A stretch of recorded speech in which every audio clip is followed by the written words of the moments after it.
ভারতের অবস্থান কি? এই বৈঠকে দুই দেশের সম্পর্ক উন্নয়নে কতটা ভূমিকা রাখবে বলে মনে করা হচ্ছে, একটু যদি বিস্তারিত বলতেন। অবশেষে ভারত এবং বাংলাদেশের বৈঠকটি সম্পন্ন হলো, যেটি গণ অভ্যুত্থানের সময় নিশ্চয়ই ছাত্র জনতা স্লোগান তুলেছিল ঢাকা না দিল্লি। আসলে এই যে দিল্লির আধিপত্যবাদকে প্রশ্ন তুলেছিল ছাত্র জনতা, এবং তারপরই গণ অভ্যুত্থানের মুখে শেখ হাসিনা ভারতে পালিয়ে যায়, আপনি জানেন। তারপর থেকে ভারত এবং বাংলাদেশের সঙ্গে যে বৈরী সম্পর্ক চলছে, রাজনৈতিক অস্থিরতা এবং ব্যবসা বাণিজ্যও কিছুটা ঘাটতি, ভিসা জটিলতা, এই যে একটি পরিস্থিতি তৈরি হয়, এর মাঝখানে নরেন্দ্র মোদীর সঙ্গে বাংলাদেশ সরকার প্রধান বা বাংলাদেশের পক্ষ থেকে এর আগেও ইউএন সম্মেলনে বৈঠকের একটি আহ্বান জানানো হয়েছিল, কিন্তু বিমস্টেকেও সেখানেও সাড়া পায়নি। বিমস্টেকেও শুরুর দিকে সাড়া না পেলে অবশেষে আজ বৈঠকটি সম্পন্ন হলো। এবং এই বৈঠকে বাংলাদেশ সরকার প্রধান ডক্টর মোহাম্মদ ইউনূস বাংলাদেশের মানুষের যে দাবি, সেই গণহত্যার দায়ে অভিযুক্ত শেখ হাসিনাকে বাংলাদেশে ফেরত পাঠানো, এই ফেরত পাঠানোর বিষয়টি ডক্টর মোহাম্মদ ইউনূস উত্থাপন করেছেন। ভারত সরকারের পক্ষ থেকে কতটা ইতিবাচক সাড়া পাওয়া গেছে কিনা এটা এখনো জানা যায়নি।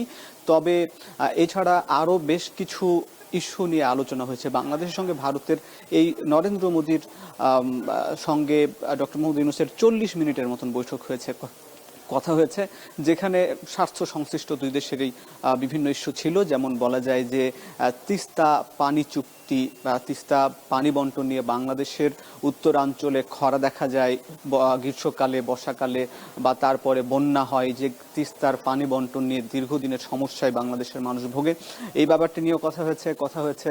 একই সঙ্গে সীমান্ত হত্যা নিয়ে, বর্ডারে প্রায়শই বাংলাদেশের মানুষকে ভারতীয় বর্ডার গার্ড বাহিনী গুলি করে হত্যা করে বিভিন্ন সময়, সেই ব্যাপারটি যেন বন্ধ করা হয়, সে ব্যাপারে বাংলাদেশ সরকার প্রধান বেশ গুরুত্বের সঙ্গে নরেন্দ্র মোদীকে জানিয়েছেন। এছাড়া নিষেধ করেছেন বা এই বিষয়ে কথা হয়েছে, বিষয়গুলো উত্থাপন করেছেন। একই সঙ্গে বাংলাদেশের এই সরকার প্রধান এবং নরেন্দ্র মোদী ভারতের সরকার প্রধান, দুই দেশের যে বৈঠকটি হয়েছে সেখানে বলা হচ্ছে যে ইতিবাচক একটি বৈঠক হয়েছে এবং সফল একটি বৈঠক হয়েছে বলে জানিয়েছেন প্রেস সচিব। আসলে প্রেস সচিব তিনি উল্লেখ করেছেন বৈঠকের পরেই ডক্টর মোহাম্মদ ইউনূস এবং নরেন্দ্র মোদীর বৈঠকে দুই দেশের সম্পর্কের ইতিবাচক একটি সাড়া মিলবে বলে আশা করা যাচ্ছে। কারণ এই যে এতদিন যে অচল অবস্থা তৈরি হয়েছিল, দুই দেশের রাজনৈতিক অস্থিরতা ছিল, এই অস্থিরতা বা কিছুটা হলেও লাঘব হতে পারে এবং ব্যবসা বাণিজ্য আরও স্বাভাবিক হতে পারে বলে ধারণা করা হচ্ছে। এবং এর সঙ্গে প্রধান উপদেষ্টা আরও অন্যান্য সরকার প্রধান যারা এই বিমস্টেকের 7 দেশের সরকার প্রধান, তাদের সঙ্গেও একে একে বৈঠক করছেন। এই ছিল মিম ব্যাংককের বিমস্টেক সম্মেলনের খবর।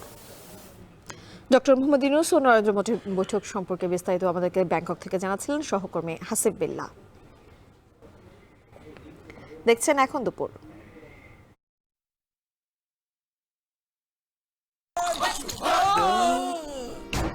আমি এই চেয়ারে বসবো না।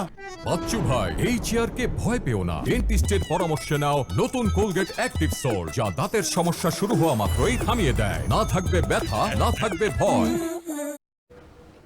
ব্যাংককে বিমস্টেক শীর্ষ সম্মেলনে বিশ্বের বিশ্ব নেতাদের সামনে বক্তব্য রেখেছেন প্রধান উপদেষ্টা। সেখানে তিনি বলেছেন বাংলাদেশ পুনর্গঠনে সুদূর প্রসারী সংস্কারে অন্তর্বর্তী সরকার অঙ্গীকারবদ্ধ, এবং তিনি পাশাপাশি এটিও বলেছেন যে সংস্কার শেষ হওয়া মাত্রই অবাধ, সুষ্ঠু এবং অংশগ্রহণমূলক